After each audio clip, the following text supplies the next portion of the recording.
এটা হচ্ছে আমার কপিলের ৭ নাম্বার পোলা। তো আমাকে ডেকে বলতেছে, "আরিফ এখানে মুখে কি হয়েছে?" তো আমি বললাম যে, "এখানে কিছু হয়নি, ঘাস খেয়ে মুখটা কেটে গেছে। দেখেন ময়লা আবর্জনাগুলো ছেড়ে দিতেছে।"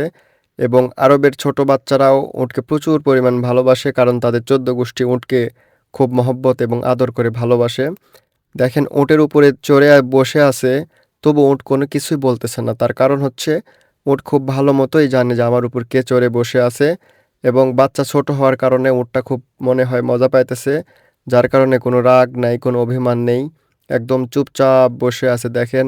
তার উপরে লাফালাফি করুক বা বসে থাক কোনো কিছুই বলবে না।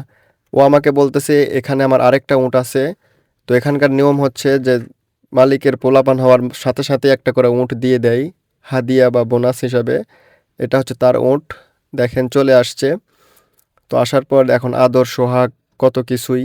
ছোট বাচ্চা হলে উট নিয়ে কোনো ভয় নাই। উটকে দেখে কখনো ভয় পায় না।